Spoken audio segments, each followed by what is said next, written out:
Bonjour à toutes et tous, dans cette petite vidéo, on va s'intéresser au schéma de Lewis, à la structure de Lewis d'une molécule. Alors elle fait suite à d'autres vidéos sur notamment l'utilisation de la classification périodique qui revient sur la valence des atomes. Et puis là, on va mettre les atomes ensemble pour construire ce qu'on appelle une représentation de Lewis pour une molécule. Alors, cette représentation de Lewis, qu'est-ce qu'elle met en place? Elle représente en fait tous les atomes, tous les doublets liants, c'est-à-dire liaison chimique, liaison de valence, liaison covalente, tout ça, ça veut dire la même chose.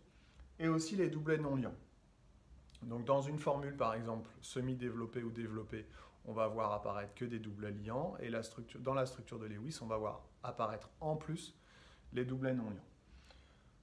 Je vous remets ici la fin de la deuxième et de la troisième ligne de la classification périodique. Napoléon mangeait allègrement 6 poulets sans claquer d'argent.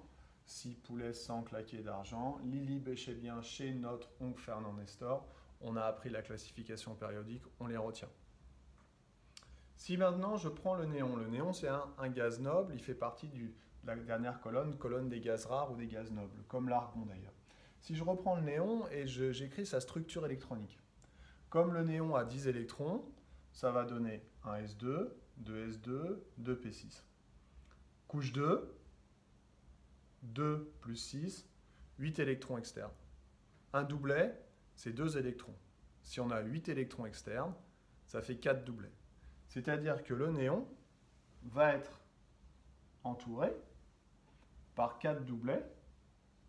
Et en l'occurrence, ce seront 4 doublets non liants, car le néon a saturé sa couche externe et n'a donc besoin de personne ni de faire quoi que ce soit pour être stable chimiquement. Les autres vont vouloir ressembler au néon ou à l'argon qui a lui aussi 4 doublets non liants. Les autres vont donc vouloir ressembler à cette structure-là en ayant 4 doublets, que ce soit des doublets liants ou non liants. C'est ce qu'on peut appeler aussi la règle de l'octet. Octet, 8 électrons, 4 doublets. Donc au total, chaque atome présent ici doit avoir autour de lui 4 doublets liants ou non liants. Il suffit donc de savoir compter jusqu'à 4. Si je prends le fluor, il va lui manquer un électron pour ressembler au néon. Comme le néon a la structure est entouré par 4 doublets non liants, ça veut dire que le fluor va être entouré par 4 doublets non liants et un doublet liant. Pourquoi? Parce qu'il va avoir besoin d'un électron, donc il va aller chercher cet électron chez un voisin pour ressembler au néon. L'oxygène, 2 pattes, 2 liants et 2 non liants.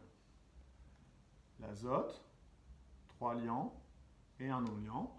Le carbone, 4 liants. Comme le silicium est sous le carbone, 4 liants. Le phosphore est sous l'azote, 3 liants, 1 non liant. Le soufre est sous l'oxygène, 2 liants, 2 non liants. Le chlore est sous le fluor, 1 liant, 3 non liants. Et l'argon est sous le néon, 4 non liants. Voilà les structures de Lewis de chaque atome. Si maintenant, chaque élément chimique. Si maintenant on les met ensemble pour construire une molécule. Molécule H2O. H2O, on va donc avoir HOH avec l'oxygène qui porte ces 2 liants et ces 2 non liants. Si je fais pareil pour H2S comme le soufre est sous l'oxygène, je vais avoir le même type de représentation de Lewis.